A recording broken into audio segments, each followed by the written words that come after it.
Hello students, welcome back to another class. आज हम बात करने वाले हैं अपने टॉपिक से आगे। तो हम बात कर रहे थे एलिमेंट्स ऑफ सेंटेंस। ये सेंटेंस के कौन कौन से एलिमेंट्स होते हैं, ठीक है। तो इन एलिमेंट्स में हमने एक सेंटेंस लिखा था और उसके अंदर हमने लिखा था जैसे कि ही इज माई ब्रदर, ठीक है। इस तरह से कोई सेंटेंस लिखा हुआ है।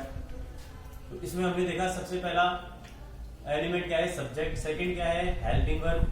थर्ड क्या है, एक प्रोनाउन है जिसे हम कहते हैं पजेसिव केस प्रोनाउन, ठीक है, पजेसिव प्रोनाउन। और ये फोर्थ वाला क्या है भाई, ऑब्जेक्ट। तो ऑब्जेक्ट के अंदर हम सब्जेक्ट और ऑब्जेक्ट के अंदर हम नाउन का यूज कर सकते हैं, सब्जेक्ट के अंदर हम प्रोनाउन का भी यूज कर सकते हैं और ऑब्जेक्ट के अंदर भी प्रोनाउन का यूज कर सकते हैं, ठीक है। तो सबसे पहली बात आपको देखनी है, इसके अंदर हम बात कर रहे थे कि सबसे छोटी से छोटी इसकी इकाई एलिमेंट क्या होता है, लेटर होता है, ठीक है। तो लेटर की हमने बात की कि लेटर कितने होते हैं, इसमें टोटल 26 लेटर होते हैं, ठीक है। Alphabet and small letter total, जिन्हें हम क्या कहते हैं कि capital letter and small letter और इन्हें ही क्या कहते हैं भाई, अल्फाबेट कहते हैं। What did we call it alphabet. तो अल्फाबेट की हमने बात की थी जिसके अंदर कैपिटल और स्मॉल लेटर आते हैं। अब हम बात करेंगे वर्ड की, ठीक है। वर्ड की भी हमने बात कर ली थी। वर्ड लेटर के बाद में सेकंड एलिमेंट क्या होगा, वर्ड। और व्हाट इज अ वर्ड, तो इसमें मैंने आपको बताया था क्या, a group of letters that make a proper sense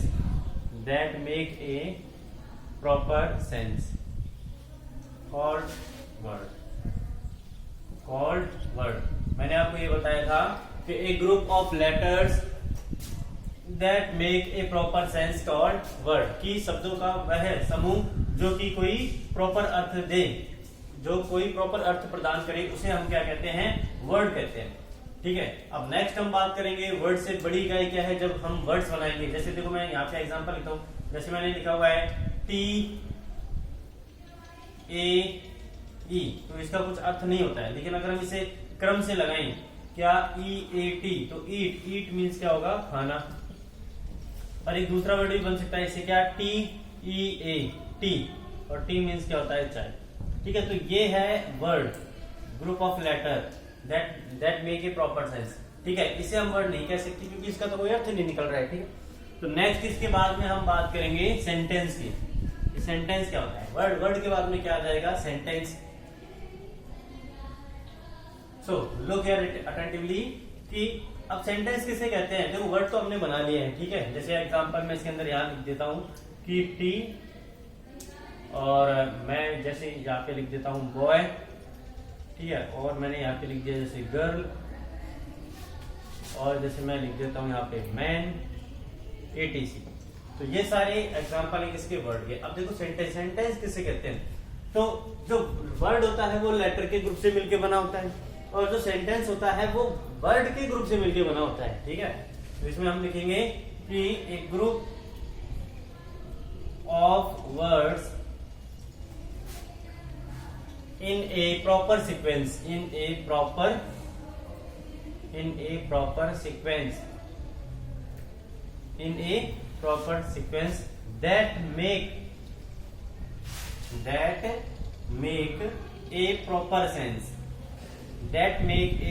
sense called sentence।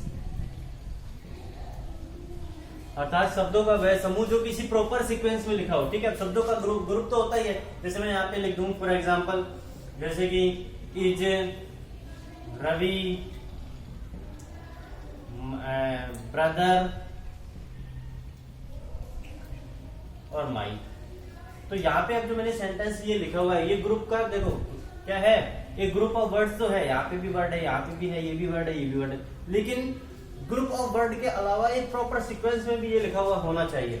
जबकि ये प्रॉपर सीक्वेंस में लिखा हुआ बिल्कुल भी नहीं है। तो इसे प्रॉपर सीक्वेंस में लिखने के लिए एक स्ट्रक्चर होता है, फॉर्मूला होता है कि सबसे पहले हमें सब्जेक्ट लिखना है, ठीक है, फिर उसके बाद में हेल्पिंग वर्ब आएगी, फिर ऑब्जेक्ट आएगा। ठीक है, तो अगर इसे हम उसी क्रम में लिख दें, जैसे सबसे पहले सब्जेक्ट है तो मैं यहाँ पे लिख देता हूँ रवि, फिर इसके बाद में हेल्पिंग वर्ब इज, फिर इसके बाद में माई, और ऑब्जेक्ट में लिख देता हूँ यहाँ पे ब्रदर, और लास्ट में मैं इसमें लगा देता हूँ फुल स्टॉप। तो now it is a sentence. अब ये क्या बन गया, अब एक सेंटेंस बन गया, क्योंकि इसमें देखो प्रॉपर तरीके से सब्जेक्ट भी है और प्रेडिकेट भी है। प्रेडिकेट कहते हैं भाई इसको, ठीक है। सब्जेक्ट के अलावा जो सेंटेंस में बच गया वो क्या, प्रेडिकेट, विधेय, सब्जेक्ट और क्या है, प्रेडिकेट। तो इसका देखो एक प्रॉपर सब्जेक्ट है, प्रेडिकेट है। प्रेडिकेट का मतलब क्या, हेल्पिंग वर्ब और ऑब्जेक्ट से मिलकर जो पार्ट बन गया सेंटेंस का, वो क्या है, प्रेडिकेट है। तो इस तरह से टोटल हम ये कह सकते हैं कि ये एक कंप्लीट सेंस दे रहा है कि रवि इज माय ब्रदर, कि रवि मेरा भाई है। तो ये क्या है, एक सेंटेंस है। ऐसे में और एग्जांपल लिखता हूं, जैसे कि डिड यू कॉल मी, जैसे ये सेंटेंस लिखा हुआ है, डिड यू कॉल मी, क्या तुमने मुझे बुलाया। तो ये भी क्या है, एक सेंटेंस है, क्योंकि इसमें भी सारी चीजें प्रॉपर तरीके से लिखी हुई है। अब देखो जरूर नहीं है, सेंटेंस के भी कई प्रकार होते हैं। सेंटेंस के टोटल 5 काइंड होते हैं, ठीक है, जनरली 5 काइंड होते हैं। और अगर हम टेंस के अकॉर्डिंग पढ़ते हैं तो सेंटेंस कितने होते हैं, टोटल 4 होते हैं। तो ये उसके अकॉर्डिंग है, टेंस के अकॉर्डिंग, कि सबसे पहले यहाँ पे मैंने हेल्पिंग वर्ब लिख दी। तो हेल्पिंग वर्ब अगर किसी सेंटेंस के स्टार्टिंग में आ गई है तो ये एक इंटरोगेटिव सेंटेंस बन जाता है, यानी कि ऐसा वाक्य जिससे किसी क्वेश्चन का बोध हो, ठीक है, किसी प्रश्न का बोध हो, तो ये क्या बन गया, एक इंटरोगेटिव सेंटेंस। ठीक है, तो अब जब हमने सेंटेंस की बात की है तो क्यों ना हम पढ़ लें कि सेंटेंस कितने प्रकार का होता है। ठीक है, तो ये आपने नोट कर लिया होगा। ये साथ साथ में आप सारी चीजें नोट भी करते रहे अपनी फेयर नोटबुक में। ठीक है, मैं यहाँ से इन चीजों को एक बार इरेज करता हूँ और आगे लिख देता हूँ। ठीक है, तो एलिमेंट्स ऑफ सेंटेंस के अंदर सबसे पहला हमारा जो टॉपिक है वो आ जाएगा। सबसे पहला टॉपिक कौन सा, सेंटेंस। तो क्योंकि सेंटेंस हम पढ़ रहे हैं तो सेंटेंस को डिटेल से पढ़ने के लिए हमें इसको भी डिटेल से पढ़ना पड़ेगा। तो सेंटेंस मीन्स क्या है भाई, वाक्य, सभी को पता है। ठीक है, और सेंटेंस की मैंने डेफिनेशन लिखी है, आपको एक बार फिर से देखनी है ध्यान से। डेफिनेशन क्या है कि a group of words in proper sequence that make a group of words in proper sequence that make a complete sense is called sentence। तो ये यहाँ पे सेंटेंस की क्या हुई, डेफिनेशन हुई। अब आपको देखना है भाई, सबसे पहले मैं यहाँ पे एक तो एग्जांपल भी लिख देता हूँ। जैसे example number 1, he is my brother, she is your sister. ठीक है, I am Mohit, Do you know me? Next, open the door. ये मैंने कुछ सेंटेंसेस लिखे हैं। ठीक है, तो इसमें देखो जैसे कि ये सेंटेंस लिखा हुआ, सबसे पहले बिल्कुल सिंपल सेंटेंस है। ठीक है, second sentence she is your sister, ये भी बिल्कुल सिंपल है। एंड आई एम मोहित, ये भी बिल्कुल सिंपल सेंटेंस है। ठीक है, अब ये जो मैंने फोर्थ सेंटेंस लिखा हुआ है, इसके स्टार्टिंग में हेल्पिंग वर्ब आ गई। दैट मींस कि हेल्पिंग वर्ब से स्टार्ट होने वाला सेंटेंस है और इसके लास्ट में क्वेश्चन मार्क आया है, तो ये कैसा हो गया, इंटरोगेटिव सेंटेंस है। फिर क्या है, ओपन द डोर, सब्जेक्ट। सबसे पहले देखो सेंटेंस के स्टार्टिंग में वर्ब की फर्स्ट फॉर्म आ रही है, तो इसका मतलब ये कैसा है, इंपेरेटिव सेंटेंस है। ठीक है, इंपेरेटिव सेंटेंस ऐसे सेंटेंस जो आदेशात्मक होते हैं। A sentence with the sense of order, command, request. ठीक है, ये हम सारी चीजें आगे पढ़ेंगे। तो ये एग्जांपल लिखने के बाद में अब आपको लिखना है काइंड ऑफ सेंटेंस। अब इसमें लिखिए kind of sentence, kind of sentence. तो there are 5 kind of sentence. There are 5 kind of sentence. ठीक है, कौन कौन से हैं, देखो सबसे पहला है जिसे हम कहते हैं सबसे पहला सेंटेंस, सबसे पहले सेंटेंस टोटल कितने हैं भाई? 5 है, ठीक है। तो पहला जो सेंटेंस इसमें अफर्मेटिव और नेगेटिव ये दोनों प्रकार के सेंटेंसेस आते हैं। इसको कहते हैं असर्टिव सेंटेंस, असर्टिव सेंटेंस।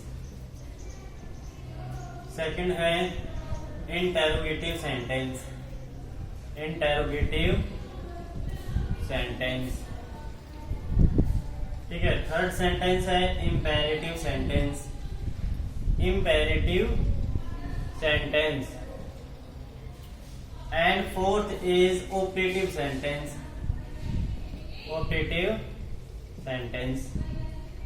और फिफ्थ है एक्सक्लामेटरी सेंटेंस, एक्सक्लामेटरी सेंटेंस, ठीक है। ये असर्टिव सेंटेंस को हिंदी में कहते हैं कथनात्मक वाक्य जिसमें कोई स्टेटमेंट बताया गया है।